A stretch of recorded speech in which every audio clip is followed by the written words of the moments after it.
ওর গাড় দোকানে বাইর করে দে।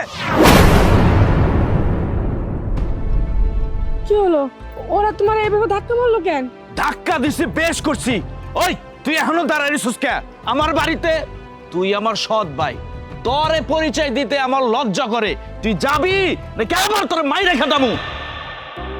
চুপ করো। মাই রেখা দাও মানে? আর কি কইলা? সৎ ভাই। এই সৎ ভাই কি? হ্যাঁ, সৎ ভাই কারে কয় তুমি বুঝো? যারে তুমি সৎ ভাই কইতাছো এই মানুষটাই কিন্তু তোমার বাপের একই রক্তে। তুমি আর তোমার এই যে বড় ভাই, আর তারে কিনা তুমি ঘাট ধাক্কা দিয়ে তার বাড়ি থেকে বাই করে দিতাছো। কত কম কবি?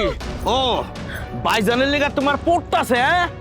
নাকি ভাইজানের লগে তোর আবার লড়র বড়র আছে? একবারে ঠিক কথা কইছো ভাইজান। আমার বাবির যদি ওর সাথে লটর পটর না থাকতো তাহলে ওরা তো ধরো তুকলায় পরে কে লিগা। আরে ভাইজান কি কইছো অনুস নাই? তুই তো আমাকে সৎ ভাই, তোর বাড়ির থেকে বাইরে যেতে কইছা, বাড়ির থেকে বাইরে যা। তুই আমগো লেগা কি করছস? আমি তো বড় হওয়ার পর থেকেই দেখতাছি তুই আমগো দুই ভাইয়ের ঘরে বয়ে খাইতাছস। তোর বালায় বালায় কইতাছি তুই আর তোর বউ এক্ষুনি এই বাড়ি থেকে বাইরে যা, নাহলে কিন্তু খারাপ হয়ে যাবো কইতাছি। খবরদার, ভাইজানরে নিয়ে আর একটা বাজে কথা কইবে না। ভাইজান তোমাকে সৎ ভাই হইতে পারে, কিন্তু তোমাকে কিন্তু একই রক্ত। গলা নামে কথা কোন হলো, কোন ধাক্কা দিয়ে বাইর করে দেব বাড়িতে। কি হইলো? এখনো এখানে নির্লজ্জ মতো দাঁড়া আছো? আরো থাকতেছো তোমার এই রাজপ্রাসাদে কামলার মতো? আমাকে তো কাজের বুয়া বানায় রাখছে, আর তোমার বাড়ির কামলা। এই বাড়ির ছেলে তুমি, এটা কোনো তো মূল্যই নাই। কি দরকার এখানে থাকার? চলো না গো, আমরা দূরে কোথাও চলে যাই। দরকার হলে গাছ তলায় থাকবো, তুমি রিক্সা চালাবা, আমি মানুষের বাড়িতে কাজ করে খাবো। তাও এখান থেকে চলো। ঠিকই কইছ, এখানে আর থাকবো না। কারণ আমার ভাইরা কি কইল, আমি সৎ ভাই। আমি নাকি ওকে সৎ ভাই। এ মিশা ও অনেক ছোট আছিল। আর এই যে আমার পাগলু, আমি সবসময় পাগলু কইতাম, পাগল কইতাম, অনেক ছোট আছিল। তোমার তো মনে নাই? আমার বাবা আমারে কয়ে গেছে, একটা কথা বারবার কইছে, তুমি সব কিছু ফালাই দিবি, দুটো বাইরে ফালাই দিবি না। কারণ আমি নাকি সংসারে বড় গার্জিয়ান, বড় ছেলে। আমি তো ওগুলো কিছু করি নাই।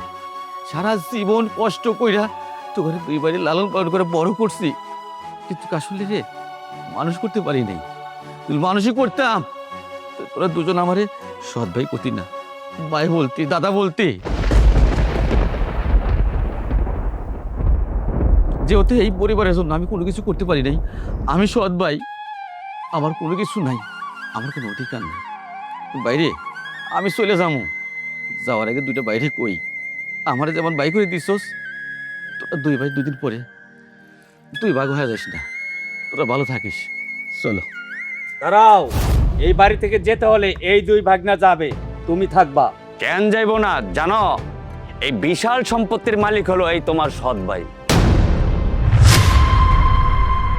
জানো তোমার বাবা মারা যাওয়ার আগে এই সম্পদ তোমার সৎ ভাইয়ের নামে লিখে দিয়ে গেছে। তোমার সৎ ভাইকে বের করে দিতেছো, ও বের হবে না, তোমরা দুই ভাই বের হয়ে যাও। মামা এই কথা কয়েন না, আমি তো আপনার আপন ভাই না। না আপন ভাই না তো, ওরা দুইজন। আমি এই বিশেষ সম্পত্তিতে কি করব? আমি জানতাম না মামা যে আমার বাবা সয় সম্পত্তি সব আমার নামে লিখে দিছে। মামা জাগর লেগে আমি সারা জীবন কষ্ট কইরা মাথার ঘাম পায়ে ফেলাইয়া এত বড় করছি, তাকারে মনে আমি কষ্ট দিতে চাই না। আমার সয় সম্পত্তি লাগবো না।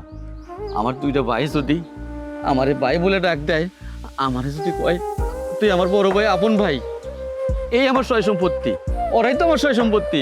আমি সয় সম্পত্তিতে কি করবো? দেখ ভাই, তোরা মন খারাপ করিস না, আমার বিশেষ সম্পত্তি দরকার নাই। আমি সম্পত্তি কি করবো? তোরা ভালো থাক, তাই আমি চাই। চলো। দাঁড়াও ভাইজান, ভাই আমগো ভুল হয়ে গেছে, তুমি আমগো মাফ করে দাও। আমি বুঝতে পারি নাই তুমি আমাদের জন্য এত কষ্ট করছো। সৎ ভাই কি, আমরা তো একই বাপের পোলা। ভাই মাফ করে দাও আমগো। ভাইজান তুমি আমার মাফ করে দিবা না? তুমি না মাফ করলে কে মাফ করবো আমারে? আমি না তোমার আদর ছোট ভাই, আমার মাফ করে দাও ভাইজান। দেখো না, ওরা তো ওদের ভুল স্বীকার করে নিছে। ওরা তো তুমি ছোট ভাই, তুমি তো ওদের বড়। এবারের মতো ওদেরকে মাফ করে দাও, কি কইলা? মাফ করে দাও ওদেরকে। আমি তো ওকে উপর রাগ করি নাই, এমন করে কই থেকে ওরা যে ওকে বল বুঝতে পারছে তাতে আমি খুশি। যাই হোক, শেষ পর্যন্ত আমার কথাই তোমাকে কাজে লাগলো। তোমরা দুজন যদি এই ভুলটা আর আগে বুঝতা, তাইলে আজকে আর ভাইজানের ঘাড় ধাক্কা দিয়ে এই পর্যন্ত আনতা না। কি ব্যাপার ভাইজান, ভাবি, আপনারা কি এখনো এখানে দাঁড়াই থাকবেন? মামা, ভিতরে চলেন।